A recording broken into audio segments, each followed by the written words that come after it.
ಶ್ರೀ ಗಣಪತಿ ಶಾರದಾ ಗುರುಭ್ಯೋ ನಮಃ. ವಸುದೇವ ಸುತಂ ದೇವಂ ಕಂಸಚಾಣೂರಮರ್ದನಂ ದೇವಕಿ ಪರಮಾನಂದಂ ಕೃಷ್ಣಂ ವಂದೇ ಜಗದ್ಗುರುಂ.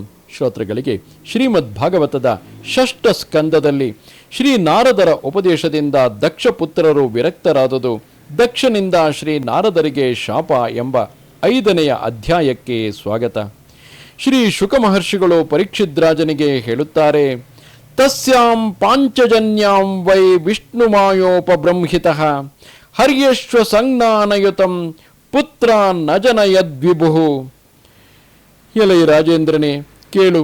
ಶ್ರೀ ಭಗವಂತನಾದ ನಾರಾಯಣ ಅದ್ಭುತವಾದ ಶಕ್ತಿಯ ಸಂಚಾರದಿಂದ ಪ್ರೇರಣೆ, ಸಾಮರ್ಥ್ಯ, ವಿಸ್ತಾರಗಳನ್ನು ಪಡೆದ ದಕ್ಷ ಪ್ರಜಾಪತಿಯು ಪಂಚಜನ ಪುತ್ರಿಯಾದ ಆ ಅಸಿಕ್ನಿ ದೇವಿಯಲ್ಲಿ ಹರಿಯಶ್ವರೆಂದು ಹೆಸರು ಪಡೆದ 10,000 ಮಂದಿ ಪುತ್ರರನ್ನು ಪಡೆದನು.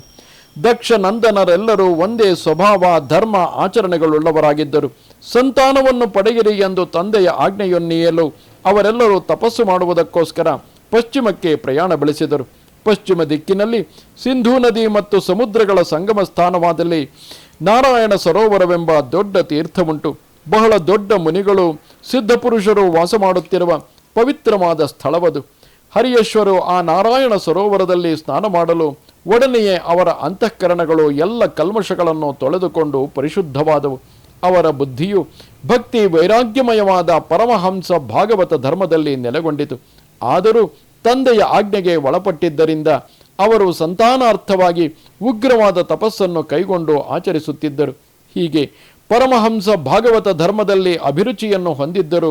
ಅವರು ಪ್ರಜಾವೃದ್ಧಿಯಲ್ಲಿ ಆಸಕ್ತರಾಗಿದ್ದುದನ್ನು ಕಂಡು ದೇವರ್ಷಿಗಳಾದ ನಾರದರು ಅವರ ಬಳಿಗೆ ಬಂದು ಹೀಗೆ ಉಪದೇಶ ಮಾಡಿದರು. ಉವಾಚ ಚಾಥ ಹರಿಯಶ್ವಾಹ ಕಥಂ ಸ್ರಕ್ಷತ ವೈಪ್ರಜಾಃ ಅದೃಷ್ಟ್ವಾಂತಂ ಅದೃಶ್ವಾಂತಂ ಭುವೋ ಯೂಯಂ ಬಾಲಿಶಾ ಬತ ಪಾಲಕಾಃ ತಥೈಕ ಪುರುಷಂ ರಾಷ್ಟ್ರಂ ಬಿಲಂ ಚ ದೃಷ್ಟ ನಿರ್ಗಮಂ ಬಹುರೂಪಾಂ ಸ್ತ್ರಿಯಂಚಾಪಿ ಪುಮಾಂಸಂ ಪುಂಶ್ಚಲೀಪತಿಂ ನದಿ ಮುಭಯತೋ ವಾಹಂ ಪಂಚಾದ್ಭುತಂ ಗ್ರಹಂ ಕಚ್ಚಿದ್ಧಂಸ ಚಿತ್ರಕಥಂ ಕ್ಷೌರಪವ್ಯಂ ಸ್ವಯಂ ಭ್ರಮಿಂ ಕಥಂ ಸ್ವಪಿತುರಾದೇಶಮವಿದ್ಯಾಂಸೋ ವಿಪಶ್ಚಿತಃ ಅನುರೂಪಮವಿಜ್ಞಾಯ ಅಹೋ ಸರ್ಗಂ ಕರಿಷ್ಯಥ. ಎಲೈ ಹರಿಯಶ್ವರೇ, ನೀವು ಪ್ರಜಾಪತಿಗಳೇ ಆಗಿದ್ದರೂ ಮೂರ್ಖರಾಗಿದ್ದೀರಲ್ಲ.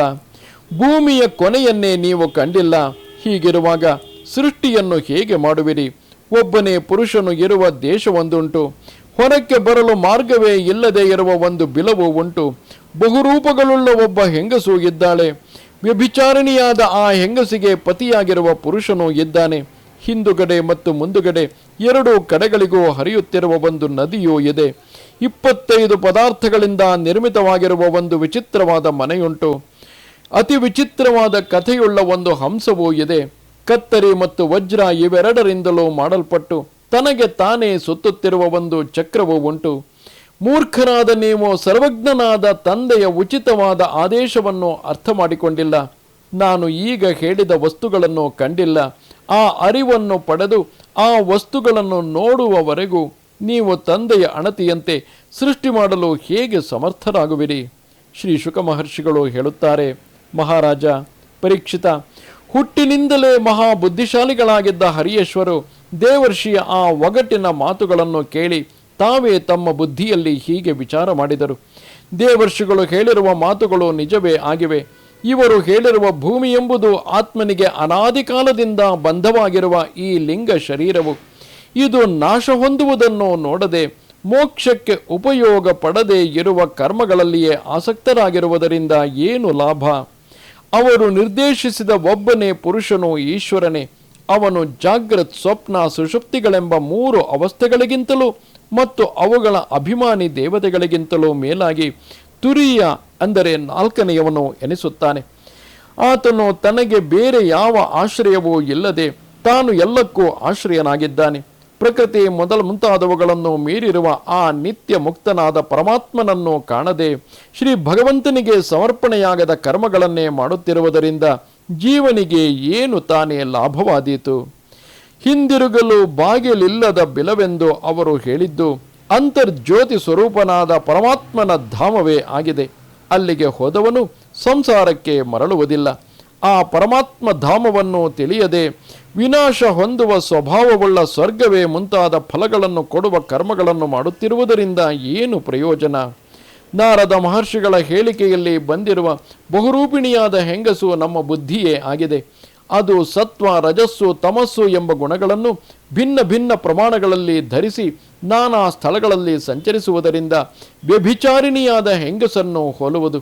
ಈ ಜೀವನದಲ್ಲಿ ಇದರ ಅಂತವನ್ನು ತಿಳಿಯದೇ ಇದ್ದರೆ, ಅಂದರೆ ವಿವೇಕವನ್ನು ಪಡೆಯದೇ ಇದ್ದರೆ, ಅಶಾಂತಿಯನ್ನು ವೃದ್ಧಿಪಡಿಸುವ ಕರ್ಮಗಳನ್ನೇ ಆಚರಿಸುತ್ತಿದ್ದರೆ ಉಪಯೋಗವೇನು? ಈ ಬುದ್ಧಿಯು ಕುಲಟೆಯಾದ ಹೆಂಗಸಿಗೆ ಸಮಾನವಾಗಿದೆ. ಅದರ ಸಹವಾಸ ಮಾಡಿ ಅದರ ಹಿಂದೆ ಕಂಡಲ್ಲಿ ಅಲೆದಾಡುವ ಪುರುಷನು ಯಾರು ಎಂದರೆ ಈ ದುರ್ಬುದ್ಧಿಗೆ ವಶನಾಗಿರುವ ಜೀವನು. ಈ ಜೀವನ ಭಿನ್ನ ಭಿನ್ನವಾದ ಗತಿಗಳನ್ನು ತಿಳಿದುಕೊಳ್ಳದೆ ವಿವೇಕರಹಿತವಾದ ಕರ್ಮಗಳನ್ನು ಆಚರಿಸುತ್ತಿದ್ದರೆ ಏನು ಸಿದ್ಧಿ ದೊರಕಿಯಿತು? ಹಿಂದುಗಡೆಗೆ ಮತ್ತು ಮುಂದುಗಡೆಗೆ ಎರಡೂ ಕಡೆಗಳಿಗೂ ಹರಿಯುವ ನದಿಯೆಂದರೆ ಮಾಯೆ. ಇದು ಸೃಷ್ಟಿಯನ್ನು ಮಾಡುವುದು. ಇದರ ಪ್ರವಾಹದಿಂದ ತಪ್ಪಿಸಿಕೊಳ್ಳುವುದಕ್ಕಾಗಿ ತಪಸ್ಸು, ವಿದ್ಯೆ ಮುಂತಾದ ತೀರಗಳನ್ನು ಯಾರಾದರೂ ಆಶ್ರಯಿಸಿದರೆ ಅವರನ್ನು ತಡೆಗಟ್ಟುವುದಕ್ಕಾಗಿ ಮಾಯೆಯು ಕ್ರೋಧ ಮತ್ತು ಅಹಂಕಾರಗಳೇ ಮುಂತಾದ ರೂಪಗಳಲ್ಲಿ ಮತ್ತು ವೇಗದಿಂದ ಹರಿಯತೊಡಗುವುದು. ಮನುಷ್ಯನು ಇದರ ವೇಗಕ್ಕೆ ಸಿಕ್ಕಿಹಾಕಿಕೊಂಡು ಪರವಶನಾಗಿ ಅವಿವೇಕಿಯಾದ ಪಕ್ಷದಲ್ಲಿ ಆತನು ಮಾಯಾಮಯವಾದ ಕರ್ಮಗಳನ್ನು ಆಚರಿಸಿ ಏನು ಲಾಭವನ್ನು ಪಡೆದಾನು? 25 ತತ್ವಗಳೇ ದೇವರ್ಷಿಗಳು ಸೂಚಿಸಿದ ಅದ್ಭುತವಾದ ಮನೆಯು. ಅದಕ್ಕೆ ಆಶ್ಚರ್ಯಮಯವಾದ ಆಶ್ರಯವಾಗಿರುವವನು ಪುರುಷನು. ಕಾರ್ಯಕಾರಣಾತ್ಮಕವಾದ ಜಗತ್ತಿಗೆಲ್ಲ ಆತನೇ ಅಧಿಷ್ಠಾನವು. ಈ ಮಾತನ್ನು ಅರಿಯದೆ ನಿಜವಾದ ಸ್ವಾತಂತ್ರ್ಯವನ್ನು ಗಳಿಸದೆ ಸುಳ್ಳಾದ ಸ್ವಾತಂತ್ರ್ಯದಿಂದ ಮಾಡಲ್ಪಡುವ ಕರ್ಮಗಳು ವ್ಯರ್ಥವೇ ಆಗುತ್ತವೆ. ಶ್ರೀ ಭಗವಂತನ ಸ್ವರೂಪವನ್ನು ತಿಳಿಸುವ ಶಾಸ್ತ್ರವೇ ಹಂಸವು. ಹಂಸವು ನೀರು ಹಾಲುಗಳ ವಿವೇಕವನ್ನು ತೋರಿಸುವಂತೆ ಶಾಸ್ತ್ರವು ಬಂಧ, ಮೋಕ್ಷ, ಜಡ ಚೇತನಗಳನ್ನು ಪ್ರತ್ಯೇಕಿಸಿ ವಿವೇಕವನ್ನು ಬೋಧಿಸುತ್ತದೆ. ಇಂತಹ ಅಧ್ಯಾತ್ಮಶಾಸ್ತ್ರವೆಂಬ ಹಂಸದ ಆಸರೆಯನ್ನು ಪಡೆಯದೆ ನಮ್ಮನ್ನು ಹೊರಮುಖರನ್ನಾಗಿಯೇ ಮಾಡುವ ಕರ್ಮಗಳನ್ನು ಆಚರಿಸಿ ಲಾಭವೇನು? ಶ್ರೀ ನಾರದರು ತಿಳಿಸಿದ ಚಕ್ರವು ಯಾವುದು ಎಂದರೆ ಕಾಲಚಕ್ರ. ಇದು ನಿರಂತರವಾಗಿ ಸುತ್ತುತ್ತಿರುವ ಚಕ್ರ. ಚೂರಿ ಮತ್ತು ವಜ್ರಗಳಂತೆ ತೀಕ್ಷ್ಣವಾದ ಅಲಗುಗಳುಳ್ಳ ಈ ಚಕ್ರವು ಇಡೀ ಜಗತ್ತನ್ನು ತನ್ನ ಕಡೆಗೆ ಸೆಳೆಯುತ್ತಿದೆ. ಯಾರಿಂದಲೂ ತಡೆಯಲಾಗದೆ ಸ್ವತಂತ್ರವಾಗಿ ಸುತ್ತುತ್ತಿರುವ ಚಕ್ರವಿದು. ಇದನ್ನು ಅರಿಯದೆ ಕರ್ಮಗಳ ಫಲವನ್ನೇ ನಿತ್ಯವೆಂದು ತಿಳಿದು ಮೂರ್ಖರು ಸಕಾಮರಾಗಿ ಕರ್ಮಗಳನ್ನು ಅನುಷ್ಠಾನ ಮಾಡುತ್ತಾರೆ. ಅವರಿಗೆ ಈ ಅನಿತ್ಯವಾದ ಕರ್ಮಗಳಿಂದ ಏನು ತಾನೇ ಪ್ರಯೋಜನವಾದೀತು? ದೇವರ್ಷಿಗಳು ನಿರ್ದೇಶನ ಮಾಡಿರುವ ತಂದೆಯು ಶಾಸ್ತ್ರವು. ಏಕೆಂದರೆ ವಿದ್ಯಾಮಯವಾದ ಎರಡನೆಯ ಜನ್ಮ ಉಂಟಾಗುವುದು ಇದರಿಂದಲೇ. ಇದು ಕರ್ಮಗಳಿಂದ ನಿವೃತ್ತರಾಗಬೇಕೆಂದು ಉಪದೇಶ ಮಾಡುತ್ತದೆಯೇ ಹೊರತು ಕರ್ಮಗಳಲ್ಲಿ ಪ್ರವೃತ್ತರಾಗಬೇಕೆಂದಲ್ಲವು. ಇದನ್ನರಿಯದವನು ಗುಣಮಯವಾದ ಶಬ್ದವೇ ಮುಂತಾದ ವಿಷಯಗಳಲ್ಲಿಯೇ ನಂಬಿಕೆ ಇಡುತ್ತಾನೆ. ಇಂತಹವನು ಕರ್ಮಗಳಿಂದ ನಿವೃತ್ತಿ ಹೊಂದಬೇಕೆಂಬ ಆಜ್ಞೆಯನ್ನು ಹೇಗೆ ತಾನೇ ಪಾಲನೆ ಮಾಡುವನು? ಹರಿಯೇಶ್ವರು ಐಕಮತ್ಯದಿಂದ ಹೀಗೆ ನಿಶ್ಚಯಿಸಿಕೊಂಡು ನಾರದರಿಗೆ ಪ್ರದಕ್ಷಿಣೆಯನ್ನು ಮಾಡಿ ಎಲ್ಲಿಗೆ ಪ್ರಯಾಣ ಮಾಡಿದರೆ ಸಂಸಾರಕ್ಕೆ ಹಿಂದಿರುಗಬೇಕಾಗುವುದಿಲ್ಲವೋ ಅಂತಹ ಮೋಕ್ಷ ಮಾರ್ಗದ ಪಥಿಕರಾಗಿಬಿಟ್ಟರು. ಅನಂತರ ದೇವರ್ಷಿ ನಾರದರು ಸಂಗೀತ ಲಹರಿಯ ಸ್ವರ ಬ್ರಹ್ಮದಲ್ಲಿ ಅಭಿವ್ಯಕ್ತವಾಗುವ ಭಗವಂತನಾದ ಶ್ರೀಕೃಷ್ಣನ ಅಡಿದಾವರೆಗಳಲ್ಲಿ ತಮ್ಮ ಚಿತ್ತವನ್ನು ಅಖಂಡವಾಗಿ ಸ್ಥಿರಗೊಳಿಸಿ ಲೋಕಲೋಕಾಂತರಗಳಲ್ಲಿ ಸಂಚಾರ ಮಾಡತೊಡಗಿದರು. ಮಹಾರಾಜ ತನ್ನ ಶೀಲ ಸಂಪನ್ನರಾದ ಸುಪುತ್ರರು ನಾರದರ ಉಪದೇಶದಿಂದ ಇಹಲೋಕದಿಂದಲೇ ನಷ್ಟರಾಗಿ ಬಿಟ್ಟರು ಎಂಬ ಸಮಾಚಾರವನ್ನು ತಿಳಿದು ದಕ್ಷನಿಗೆ ಮಹಾ ಸಂಕಟವಾಯಿತು, ಪಶ್ಚಾತ್ತಾಪವಾಯಿತು. ಒಳ್ಳೆಯ ಸಂತಾನವನ್ನು ಪಡೆಯುವುದು ಒಂದು ದೃಷ್ಟಿಯಿಂದ ದುಃಖಕ್ಕೆ ಕಾರಣವೇ ಆಗುತ್ತದೆಯಷ್ಟೇ. ಆಗ ಬ್ರಹ್ಮದೇವರು ಆತನನ್ನು ಬಹಳವಾಗಿ ಸಮಾಧಾನಪಡಿಸಿದರು. ಅನಂತರ ದಕ್ಷ ಪ್ರಜಾಪತಿಯು ಪತ್ನಿಯಾದ ಪಂಚಜನನ ಪತ್ರಿ ಅಸಿಕ್ನಿಯ ಗರ್ಭದಲ್ಲಿ ಮತ್ತೆ 1,000 ಮಂದಿ ಪುತ್ರರನ್ನು ಪಡೆದನು. ಅವರಿಗೆ ಶಬಲಾಶ್ವರೆಂದು ಹೆಸರು. ಅವರು ಕೂಡ ತಂದೆಯ ಅಣತಿಯನ್ನು ಶಿರಸಾವಹಿಸಿ ಪ್ರಜಾಸೃಷ್ಟಿಯನ್ನು ಮಾಡುವ ಉದ್ದೇಶದಿಂದ ತಪಸ್ಸನ್ನು ಆಚರಿಸುವುದಕ್ಕಾಗಿ ತಮ್ಮ ಅಣ್ಣಂದಿರು ಸಿದ್ಧಿಯನ್ನು ಪಡೆದ ನಾರಾಯಣ ಸರೋವರಕ್ಕೆ ಹೋದರು. ಅಲ್ಲಿ ಆ ಸರೋವರದಲ್ಲಿ ಸ್ನಾನ ಮಾಡಿದೊಡನೆಯೇ ಅವರ ಅಂತಃಕರಣದ ಕೊಳೆಯೆಲ್ಲ ತೊಳೆದು ಹೋಗಿ ಅವರು ಪರಿಶುದ್ಧರಾಗಿ ಬಿಟ್ಟರು. ಆಗ ಅವರು ಪರಬ್ರಹ್ಮ ಸ್ವರೂಪವಾದ ಪ್ರಣವವನ್ನು ಜಪಿಸುತ್ತಾ ಘೋರವಾದ ತಪಸ್ಸನ್ನು ಆಚರಿಸತೊಡಗಿದರು. ಅವರು ಕೆಲವು ತಿಂಗಳುಗಳ ಕಾಲ ಕೇವಲ ಜಲದ ಆಹಾರವನ್ನು ಮತ್ತೆ ಕೆಲವು ಮಾಸಗಳ ಕಾಲ ಕೇವಲ ವಾಯುವಿನ ರೂಪವಾದ ಆಹಾರವನ್ನು ಸೇವಿಸುತ್ತಾ ವಿಶುದ್ಧ ಚಿತ್ತದಲ್ಲಿ ನಿವಾಸ ಮಾಡುವವನು ಸರ್ವಾಂತರ್ಯಾಮಿಯು ಸರ್ವವ್ಯಾಪಕನು ಪರಮಹಂಸ ಸ್ವರೂಪಿಯು ಓಂಕಾರ ಸ್ವರೂಪನು ಆಗಿರುವ ಪರಮ ಪುರುಷನಾದ ನಾರಾಯಣನನ್ನು ನಮಸ್ಕಾರ ಸಹಿತವಾಗಿ ಧ್ಯಾನ ಮಾಡುವೆವು ಎಂಬ ಅರ್ಥವುಳ್ಳ ಓಂ ನಮೋ ನಾರಾಯಣಾಯ ಪುರುಷಾಯ ಮಹಾತ್ಮನೆ ವಿಶುದ್ಧ ಸತ್ವಧಿಷ್ಣಾಯ ಮಹಾಹಂಸಾಯ ಧೀಮಹಿ ಎಂಬ ಮಂತ್ರವನ್ನು ಜಪಿಸುತ್ತಾ ಮಂತ್ರಾಧಿಪತಿಯಾದ ಶ್ರೀ ಭಗವಂತನನ್ನು ಆರಾಧನೆ ಮಾಡಿದರು ಮತ್ತು ಪ್ರಜಾಸೃಷ್ಟಿಯ ಉದ್ದೇಶವುಳ್ಳ ತಪಸ್ಸಿನಲ್ಲಿ ಮಗ್ನರಾದರು. ದೇವರ್ಷಿ ನಾರದರು ಹಿಂದಿನಂತೆಯೇ ಅವರ ಬಳಿಗೂ ಬಂದು ಅವರ ಅಣ್ಣಂದಿರಿಗೆ ಹೇಳಿದ್ದ ಒಗಟಿನ ಮಾತುಗಳನ್ನೇ ಅವರಿಗೂ ಉಪದೇಶಿಸಿದರು. ಎಲೈ ದಕ್ಷ ಪ್ರಜಾಪತಿಯ ಪುತ್ರರೇ, ನನ್ನ ಉಪದೇಶವನ್ನು ಕೇಳಿರಿ. ನಿಮಗೆ ನಿಮ್ಮ ಅಣ್ಣಂದಿರ ಮೇಲೆ ತುಂಬ ಪ್ರೇಮವಿದೆಯಲ್ಲವೇ? ಆದುದರಿಂದ ಅವರು ಹಿಡಿದ ಮಾರ್ಗವನ್ನೇ ನೀವು ಅನುಸರಿಸಿರಿ. ಧರ್ಮಜ್ಞರಾದ ಯಾವ ತಮ್ಮಂದಿರು ತಮ್ಮ ಅಣ್ಣಂದಿರು ಹಿಡಿದ ಶ್ರೇಷ್ಠವಾದ ದಾರಿಯನ್ನೇ ಅನುಸರಿಸುವರೋ ಅವರು ತಾನೇ ನಿಜವಾದ ಒಡಹುಟ್ಟಿದವರು ಎನಿಸುವರು. ಅಂತಹ ಪುಣ್ಯಶಾಲಿಗಳು ಪರಲೋಕದಲ್ಲಿ ಮರುದ್ಗಣಗಳೊಡನೆ ಆನಂದವನ್ನು ಅನುಭವಿಸುವರು ಎಂದು ಅವರಿಗೆ ಉಪದೇಶ ಮಾಡಿ ನಾರದರು ಅಲ್ಲಿಂದ ಹೊರಟು ಹೋದರು. ಅಂತೆಯೇ ಶಬಲಾಶ್ವರು ತಮ್ಮ ಅಣ್ಣಂದಿರ ಮಾರ್ಗವನ್ನೇ ಅನುಸರಿಸಿ ಬಿಟ್ಟರು. ನಾರದರ ದರ್ಶನವು ಎಂದಿಗೂ ವ್ಯರ್ಥವಾಗುವುದಿಲ್ಲವಷ್ಟೇ.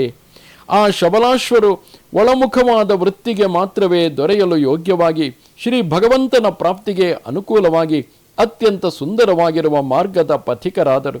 ಅಲ್ಲಿ ಪ್ರಯಾಣ ಮಾಡಿದವರ ಸ್ಥಿತಿಯು ಕಳೆದು ಹೋದ ರಾತ್ರಿಗೆ ಸಮವಾದುದು. ಅಲ್ಲಿಗೆ ಹೋದವರು ಯಾರೂ ಅಲ್ಲಿಂದ ಹಿಂದಿರುಗಿಯೂ ಇಲ್ಲ, ಮುಂದೆ ಹಿಂದಿರುಗುವುದೂ ಇಲ್ಲ. ಅದೇ ಸಮಯದಲ್ಲಿ ದಕ್ಷ ಪ್ರಜಾಪತಿಯ ಮುಂದೆ ಬಹಳ ಅಪಶಕುನಗಳು ಉತ್ಪಾತಗಳು ಕಾಣಿಸತೊಡಗಿದವು.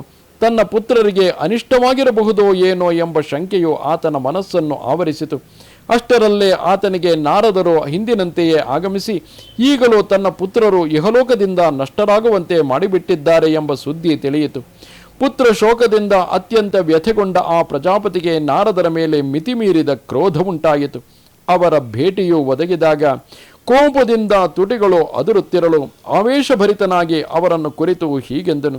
ನಾರದರಿಗೆ ದಕ್ಷನು ಶಾಪವಚನವನ್ನು ಹೀಗೆ ನೀಡುತ್ತಾನೆ. ಎಲವೋ ದುಷ್ಟನೇ, ನೀನು ಸುಳ್ಳಾಗಿ ಸಾಧುವೇಷವನ್ನು ಧರಿಸಿರುವವನು. ಸರಳ ಹೃದಯರಾದ ನನ್ನ ಮಕ್ಕಳಿಗೆ ಭಿಕ್ಷುಗಳ ದಾರಿಯನ್ನು ಉಪದೇಶ ಮಾಡಿ ನನಗೆ ಎಂತಹ ಅಪಕಾರವನ್ನೆಸಗಿದೆ. ಅವರು ಇನ್ನೂ ಬ್ರಹ್ಮಚರ್ಯದಿಂದ ಋಷಿ ಋಣವನ್ನು, ಯಜ್ಞಗಳಿಂದ ದೇವ ಋಣವನ್ನು, ಸಂತಾನವನ್ನು ಪಡೆಯುವುದರಿಂದ ಪಿತೃ ಋಣವನ್ನು ತೀರಿಸಬೇಕಾಗಿತ್ತು. ಕರ್ಮಗಳ ವಿಷಯದ ವಿಚಾರವನ್ನೇ ಅವರು ಇನ್ನೂ ಮಾಡಿರಲಿಲ್ಲ. ಹೀಗಿರುವಾಗ ಪಾಪಿಯಾದ ನೀನು ಅವರಿಗೆ ಈಗಲೇ ಬ್ರಹ್ಮವಿದ್ಯೆಯನ್ನು ಉಪದೇಶ ಮಾಡಿ ಅವರ 2 ಲೋಕಗಳ ಸುಖಗಳನ್ನು ನಾಶಪಡಿಸಿಬಿಟ್ಟೆ. ನಿಜವಾಗಿಯೂ ನಿನ್ನ ಹೃದಯದಲ್ಲಿ ಎಳ್ಳೆನಿತು ದಯೆ ಎಂಬುದೇ ಇಲ್ಲ. ಹೀಗೆಯೇ ಅರಿಯದ ಮಕ್ಕಳ ಬುದ್ಧಿಯನ್ನು ಕೆಡಿಸುತ್ತಾ ಅಲೆದಾಡುತ್ತಿರುವವನು ನೀನು. ಶ್ರೀ ಭಗವಂತನ ಭಕ್ತರ ವರ್ಗದಲ್ಲಿ ಸೇರಿಕೊಂಡು ನೀನು ಅವರ ಹೆಸರಿಗೆ ಕಳಂಕವನ್ನು ತಂದಿರುವೆ. ನಿಸ್ಸಂಶಯವಾಗಿಯೂ ನಾಚಿಕೆಗೆಟ್ಟವನು ನೀನು. ಶ್ರೀ ಭಗವಂತನ ಭಕ್ತರು ದುಃಖಪಡುವ ಪ್ರಾಣಿಗಳ ಮೇಲೆ ಸದಾ ದಯೆಯನ್ನು ಹರಿಸುವುದರಲ್ಲಿ ಆಸಕ್ತರಾಗಿರುತ್ತಾರೆ. ಆದರೆ ನೀನು ಮಾತ್ರ ಅವರ ಗುಂಪಿನಲ್ಲಿದ್ದರೂ ಆ ಪ್ರೇಮ ಭಾವವನ್ನು ನಾಶಪಡಿಸುತ್ತಿರುವೆ. ಯಾವ ವಿಷಯದಲ್ಲಿಯೂ ಯಾರಿಗೂ ವೈರವಿಲ್ಲವೋ ಅಂತಹವನ ಮೇಲೂ ವೈರವನ್ನು ಸಾಧಿಸುವವನು ನೀನು. ವೈರಾಗ್ಯದಿಂದಲೇ ಸ್ನೇಹಪಾಶ ವಿಷಯಾಸಕ್ತಿಗಳು ಕಡಿದು ಹೋಗುತ್ತವೆ ಎಂದು ನೀನು ತಿಳಿದಿದ್ದರೆ ಅದು ಶುದ್ಧ ತಪ್ಪು. ನಿನ್ನಂತಹ ಮೋಸದ ವೈರಾಗ್ಯ ವೇಷಧಾರಿಯಿಂದ ಯಾರಿಗೂ ನಿಜವಾದ ವೈರಾಗ್ಯ ಉಂಟಾಗುವುದಿಲ್ಲ. ವಿಷಯಗಳನ್ನು ತಾನೇ ಅನುಭವಿಸಿ ನೋಡುವವರೆಗೂ ಮನುಷ್ಯನಿಗೆ ಅವುಗಳ ತೀಕ್ಷ್ಣತೆ ಏನು ಎಂಬುದು ಮನವರಿಕೆಯಾಗುವುದಿಲ್ಲ. ವಿಷಯಗಳನ್ನು ನೇರವಾಗಿ ಅನುಭವಿಸಿ ಅವುಗಳು ದುಃಖ ಸ್ವರೂಪವಾಗಿವೆ ಎಂಬುದು ಮನವರಿಕೆಯಾದ ನಂತರ ಉಂಟಾಗುವಂತಹ ವೈರಾಗ್ಯವು ಇತರರ ಪ್ರಚೋದನೆಯಿಂದ ಉಂಟಾಗುವುದಿಲ್ಲ. ನಾವು ಧರ್ಮದ ಮರ್ಯಾದೆಯನ್ನು ಪಾಲನೆ ಮಾಡುತ್ತಿರುವ ಒಳ್ಳೆಯ ಗೃಹಸ್ಥರು. ನಮಗೆ ನೀನು ಹಿಂದೆಯೂ ಸಹಿಸಲು ಅಸಾಧ್ಯವಾದ ಬಹಳ ದೊಡ್ಡ ಅಪಕಾರವನ್ನು ಮಾಡಿದ್ದೆ. ಆದರೂ ಅದನ್ನು ನಾವು ಸಹಿಸಿಕೊಂಡೆವು. ಈಗ ನೋಡಿದರೆ ನೀನು ನಮ್ಮ ವಂಶ ಪರಂಪರೆಯನ್ನು ಕಡಿದು ಹಾಕುವುದಕ್ಕಾಗಿಯೇ ದೀಕ್ಷೆ ತೊಟ್ಟಿರುವುದು ಕಂಡುಬರುತ್ತಿದೆ. ಅದಕ್ಕಾಗಿಯೇ ನೀನು ನಮಗೆ 2ನೆಯ ಬಾರಿಯೂ ಅಪಕಾರವನ್ನೆಸಗಿದ್ದೀಯೆ. ಆದುದರಿಂದ ಎಲೈ ಮೂಢನೆ, ತೊಲಗು ಇಲ್ಲಿಂದ. ಇನ್ನು ಮುಂದೆ ಲೋಕಲೋಕಾಂತರಗಳಲ್ಲಿ ಸದಾ ಅಲೆದಾಡುತ್ತಿರು. ಎಲ್ಲಿಯೂ ನೆಲೆಯ ಜಾಗವೂ ಸಿಕ್ಕದೆ ನೀನು ಸರ್ವದಾ ಸಂಚಾರದಲ್ಲಿಯೇ ಇರುವೆ ಎಂದು ಸಂಚಾರದಲ್ಲಿಯೇ ಇರುವೆ ಎಂದು ದಕ್ಷನು ಹೇಳುತ್ತಾನೆ. ಶ್ರೀ ಶುಕ ಮಹರ್ಷಿಗಳು ಹೇಳುತ್ತಾರೆ, ಪ್ರತಿ ಜಗ್ರಾಹ ತದ್ಭಾಡಂ ನಾರದ ಸಾಧು ಸಮ್ಮತಃ ಏತಾವಾನ್ ಸಾಧುವಾದೋ ಹಿ ತಿತಿಕ್ಷೇತೇಶ್ವರ ಸ್ವಯಂ. ಭಾಗವತ ಶಿರೋಮಣಿಯೇ, ಸಾಧು ಶಿರೋಮಣಿಗಳಾದ ನಾರದ ಮಹರ್ಷಿಗಳು ದಕ್ಷನ ಆ ಶಾಪವಚನವನ್ನು ಬಹಳ ಒಳ್ಳೆಯದು, ಹಾಗೆಯೇ ಆಗಲಿ ಎಂದು ಸ್ವೀಕಾರ ಮಾಡಿದರು. ಪ್ರಪಂಚದಲ್ಲಿ ಸಾಧುತನ ಎಂದರೆ ಇದೆ ಮಹಾರಾಜ. ಪ್ರತಿಯಾಗಿ ಅಪಕಾರ ಮಾಡುವ ಶಕ್ತಿ ಸಾಮರ್ಥ್ಯಗಳು ಇದ್ದರೂ ಅದನ್ನು ಮಾಡದೆ ಇತರರು ಮಾಡಿದ ಅಪಕಾರವನ್ನು ಸಹಿಸಿಕೊಳ್ಳುವುದೇ ನಿಜವಾದ ಸಾಧುತನವು ಎಂಬಲ್ಲಿಗೆ ಮಹಾಪುರಾಣವು ಪರಮಹಂಸ ಸಂಹಿತೆಯೂ ಆಗಿರುವ ಶ್ರೀಮದ್ ಭಾಗವತದಲ್ಲಿ ಷಷ್ಠ ಸ್ಕಂದದ 5ನೇ ಅಧ್ಯಾಯವು ಮುಗಿಯಿತು. ನಮಸ್ತೆ ಶಾರದೆ ದೇವಿ ಕಾಶ್ಮೀರ ಪುರವಾಸಿನಿ ತ್ವಾಮಹಂ ಪ್ರಾರ್ಥಯೇ ನಿತ್ಯಂ ವಿದ್ಯಾದಾನಂಚ ದೇಹಿಮೆ. ನಮಸ್ಕಾರ.